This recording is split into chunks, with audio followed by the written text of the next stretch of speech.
Hi, I'm Yulia. If you're thinking of taking the GMAT exam but maybe feel overwhelmed by the sheer bulk of concepts that you need to master, I'll be more than happy to help you develop the necessary skill set to both improve your efficiency in preparation and boost your overall performance during the actual exam.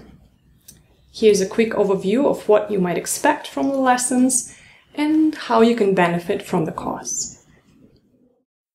A trip to any bookstore will prove that there is no shortage of written material on GMAT. Many of the textbooks on offer do prove invaluable in self-preparation. However, in my classes I prefer to use official sources exclusively, especially when it comes to covering verbal topics for which the quality of the questions is crucial. Therefore, the only book you must get for this course is the latest edition of the GMAT Official Guide. Once we exhaust all the questions from this so-called GMAT Bible, I recommend you move on to GMAT Quantitative and Verbal Reviews, both of which are official sources of extra questions. If you happen to have any other GMAT book, that's certainly a bonus, but it's not a necessity. The verbal section of the GMAT is generally considered the more difficult of the two. In fact, many of my students prefer to concentrate on honing their verbal skills during their prep course. I gotta be honest with you, there is relatively little I can do to improve your performance on the reading comprehension part of the verbal section. I normally try to cover as many passages as possible in class, but it ultimately comes down to how well you understand the passages that you encounter during the test.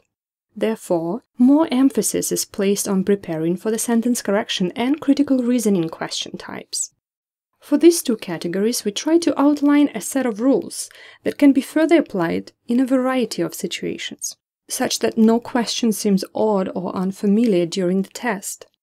Once you master all those grammar and reasoning concepts, you'll be able to save just enough time to read the 4 comprehension passages carefully and answer all the pertaining questions.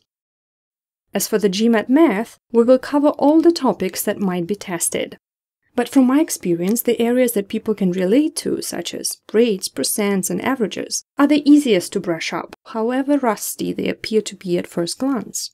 It's the more abstract topics that many of my students are struggling with, number properties being the prime example. It's just not always apparent why 0 is an even integer, yet it's neither positive nor negative. Geometry is unanimously considered the easiest part of GMAT Math, so it normally takes the shortest time to prepare for. All in all, my aim is to make sure that when it comes to the test date, you've built up enough confidence to not be confounded by any of the questions that you'll have to face on that computer screen. I'm often asked whether I have a course outline that I stick to as the lessons go by. As I predominantly conduct private sessions as opposed to group classes, I do not normally follow a one-size-fits-all strategy. Lessons are instead tailored to suit each student's unique requirements. After the first few classes, we will focus on areas of weakness and from then on target these specific topics or question types.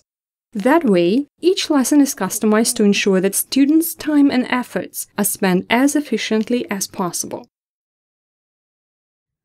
I hope you found the information useful. Should you have further questions, please visit my website for more details. And of course, feel free to contact me via text or email. However you choose to prepare for your test, I wish you to not only achieve your desired GMAT goal, but also enjoy every step of the way.